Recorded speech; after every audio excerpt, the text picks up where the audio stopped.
Hello' guys, জনাইছোঁ এটা খুব গুৰুত্বপূৰ্ণ খবৰ যে অসমৰ গভৰ্ণমেণ্ট অফ আছাম ফাইনেন্স ডিপাৰ্টমেণ্টৰ ফালৰ পৰা আহিছে এটা গুৰুত্বপূৰ্ণ ৱাৰ্ডাৰ যে অসমৰ যিবিলাক ধৰক চৰকাৰী পদ আছে, অতিৰিক্ত পদবিলাকক আঁতৰ কৰা আৰু নতুন পদ সৃষ্টি কৰা সম্পৰ্কীয় এটা বিশেষ ৱাৰ্ডাৰ ওলাইছিলে ৩ ছেপ্টেম্বৰ তাৰিখে। তো সেই সম্পৰ্কে আপোনালোকক জনাম, আপোনালোকে শেষলৈকে ভিডিঅ'টো ভালকৈ চাই যাব। তো এইটো চাব পাৰিছে এক্সিকিউটিভ অৰ্ডাৰ, ছাবজেক্টটো হ'ল ৰেচনেলাইজেশ্যন অফ পোষ্টছ আণ্ডাৰ ডিফাৰেণ্ট ডিপাৰ্টমেণ্টছ। অৰ্থাৎ বিভিন্ন ডিপাৰ্টমেণ্টত থকা পদবিলাকৰ ৰেচনেলাইজেশ্যন কৰা, অৰ্থাৎ য'ত মানুহৰ দৰকাৰ, যিবিলাক পদ খালী হৈ আছে তাত নতুন নিযুক্তি দিয়া, আৰু যিবিলাকত মানে পদৰ দৰকাৰ নাই কিন্তু অতিৰিক্ত মানুহ তাত নিযুক্তি দিয়া হৈছে সেইসকলক আঁতৰ কৰা, এনেকুৱা এই নটিচটো। তো আৰু কি লিখিছে চাওক যে the government of Assam has consistently emphasized the need for rationalization of posts across all administrative departments and in the 6th schedule areas to ensure optimal utilization of human resources and promote economy and efficiency in expenditure. Assam চৰকাৰে সদায় জোৰ দিয়ে যে সকলো প্ৰশাসনিক বিভাগ আৰু ষষ্ঠ তালিকাভুক্ত অঞ্চলসমূহত পদৰ ৰেচনেলাইজেশ্যনৰ প্ৰয়োজনীয়তা আছে যাতে মানুহৰ সম্পদ আৰু অৰ্থনৈতিক খৰচৰ সঠিক ব্যৱহাৰ কৰি অৰ্থনীতি আৰু খৰচত দক্ষতা আনি তুলিব পাৰি। However, it has been observed that despite clear instructions, several departments have failed to assess and abolish non-essential posts, leading to the continued existence and redundant positions. কিন্তু দেখা গৈছে যে স্পষ্ট নিৰ্দেশনা থাকিও বহুতো বিভাগে অপ্ৰয়োজনীয় পদ পৰীক্ষা কৰি আঁতৰাব নোৱাৰিলে, যাৰ ফলত অতিৰিক্ত পদ টিকাই ৰখা হৈছে।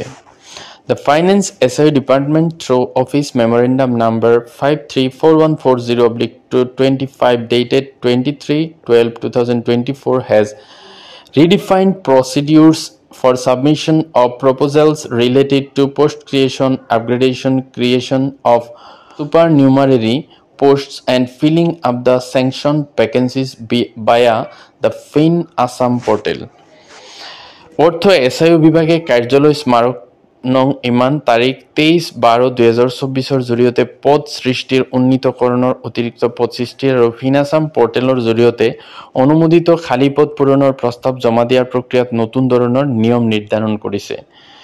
In line with this and in view of the growing need to phase out redundant posts of enhanced administrative efficiency, the following methodology and procedural guidelines are hereby prescribed for strict compliance with immediate effect.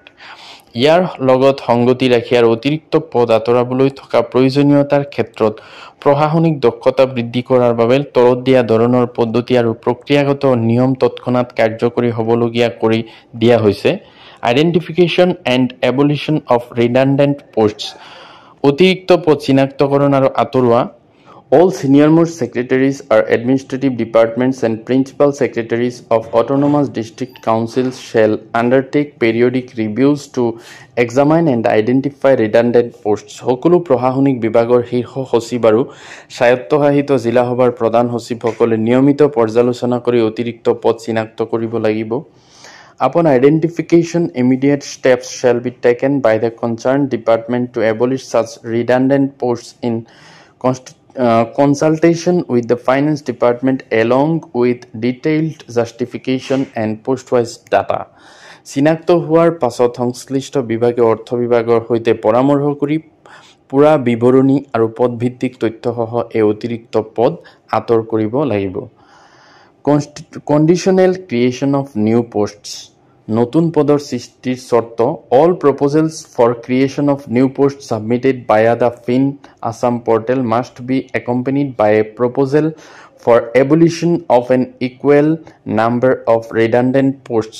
Fin Assam portalৰ জৰিয়তে নতুন পদ সৃষ্টিৰ সকলো প্ৰস্তাৱৰ লগত একে সংখ্যক অতিৰিক্ত পদ আঁতৰোৱাৰ প্ৰস্তাৱ দাখিল কৰিব লাগিব।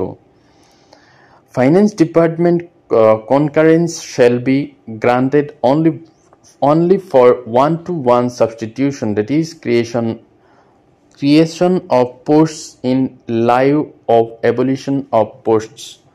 অৰ্থ বিভাগৰ অনুমতি কেৱল এক প্ৰতিস্থাপনৰ ক্ষেত্ৰতে অৰ্থাৎ এটা পদ আঁতৰাই সেইটোৰ ঠাইত নতুন পদ সৃষ্টিৰ ক্ষেত্ৰত দিয়া হ'ব।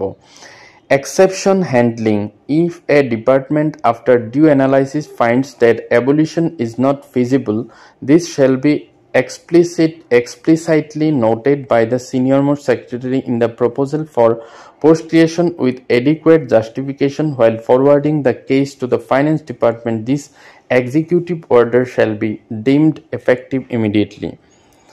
যদি কোনো বিভাগে বিশ্লেষণৰ পাছত দেখে যে পদ আঁতৰোৱা সম্ভৱ নহয় তেন্তে শীৰ্ষ সচিবই এই বিষয়ে প্ৰস্তাৱত স্পষ্টভাৱে উল্লেখ কৰি যথাযথ যুক্তিসহ পদ সৃষ্টিৰ প্ৰস্তাৱ অৰ্থ বিভাগলৈ প্ৰেৰণ কৰিব লাগিব। বিশেষ পৰিস্থিতি ব্যৱস্থাত দিছ executive order shall be deemed effective immediately, এই কাৰ্যদেশ তৎক্ষণাৎ কাৰ্যকৰী হ'ব বুলি গণ্য হ'ব। তো এইটো আছিলে যে ডিজিটেলি সাইন কৰা আছে চাব। তো এইটো আছিলে এটা গুৰুত্বপূৰ্ণ নোটিছ ফাইনেন্স ডিপাৰ্টমেণ্টৰ ফালৰ পৰা যে এতিয়াৰ পৰা নতুন পদ সৃষ্টি কৰিলে পুৰণা পদবিলাক নাইকিয়া কৰি তাৰ ঠাইত নতুন পদ সৃষ্টি কৰিব।